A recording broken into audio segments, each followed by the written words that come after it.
Good evening and welcome. You're watching Left, Right and Centre. We'll begin with some breaking news. Shashi Tharoor, the senior Congress leader, attended the state dinner in honor of Russia's President Vladimir Putin. However, neither Rahul Gandhi or Mallikarjun Kharge, the leader of the opposition in the Lok Sabha, was invited. Our editor-in-chief, Rahul Kanwal, spoke exclusively to Shashi Tharoor after the dinner. Listen in.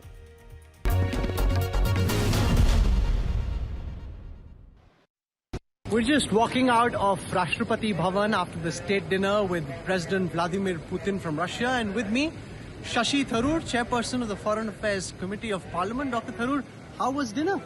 Excellent. I mean, there was a time when Rashtrapati Bhawan was not known for its food. In fact, it was considered avoidable. Those days are gone. It's very, very delicious. A lot of chatter around President Putin's visit to India at this time, given that President Donald Trump in particular seems quite upset with India-Russia ties. As a top foreign affairs expert, what do you make of that? No, I don't think our relationship should be dependent upon what any other country thinks about it, because honestly, every country has independent relationships. You know, Mr. Trump doesn't care what we think of his relations with China, and he's been tweeting about G2 and so on. I think we have to respect his right to have the kind of relationship he wants, and similarly, he has to respect our right to have relations with the countries that matter to us, and Russia has been a crucial relationship. And I think this visit is in many ways a symbol of continuity, and at the same time I think it's an affirmation of our sovereign autonomy in a turbulent and fractured world. I'm sure you've been to many state dinners here at Rashtrapati Bhawan. President Putin is a character of history. His presence can very clearly be felt in the room. You know you're in the presence of a historic figure. What did you make just of the energy and the presence when someone like a Putin walks in? Well, look, I mean, I first met him way back 25 years ago when he came to the United Nations and called the Secretary General Kofi Annan, and I was with Mr. Annan at the time. And so I've seen him as a younger figure. He's obviously much older now. He's been around, as it were, for a generation. And therefore, I perhaps reacted a bit differently from what you've seen. But there is no question that he is a man in total command of his country, of his faculties, of his strategic vision, and we have to respect that and learn to deal with it. And he spoke very warmly at the banquet toast that the President and he gave, our President and he, and I must say that the warmth and the positive messaging was very welcome. What do you make of the diplomatic trapeze that the Indian government's trying to do? Donald Trump, Europe on one side, Vladimir Putin and Russia on the other. What's your suggestion how to navigate this? I think that's the absolutely right thing to do.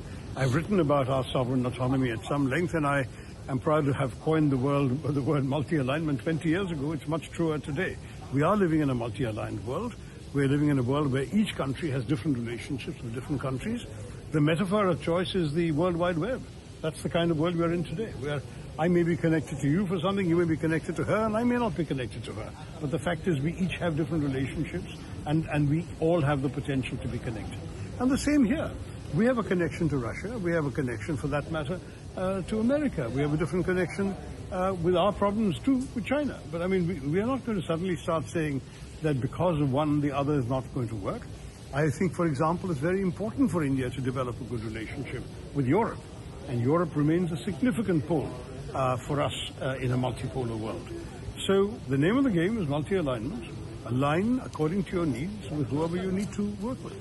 And finally, lots of chatter also around just your presence here at Rashtrapati Bhawan. I saw a lot of the people were saying there's as much curiosity in your presence as there was in Vladimir Putin's. No, I mean, the fact remains, Rahul, that for many, many years it was standard practice for the chairman of the External Affairs Committee to be invited to every Rashtrapati Bhawan banquet. I have come to several, particularly up to and including the days of President Pranab Mukherjee. But then there was a change in attitude, I will admit, and there was a disinvitation, as it were, for some years. I'm very glad they restored the practice. I think it's a healthy practice. You've come back after a while? I've come back after a while.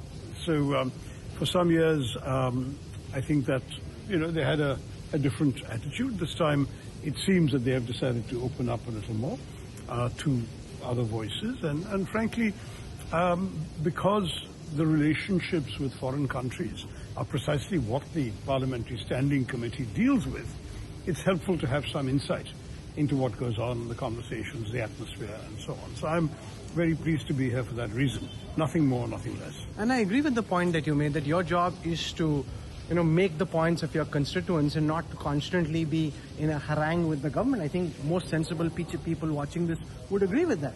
Yeah, that's a different conversation.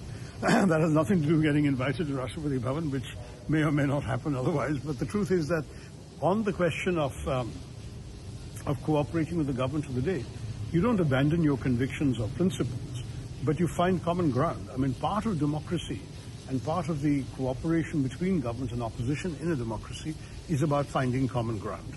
We disagree on some things, we agree on some things. And where we agree, we should work together. And interestingly, when you say we don't abandon our convictions, it's suggesting that Dr. Tharoor is not abandoning the Congress party? Listen, I mean, this is a silly question. I don't know why this has to be asked.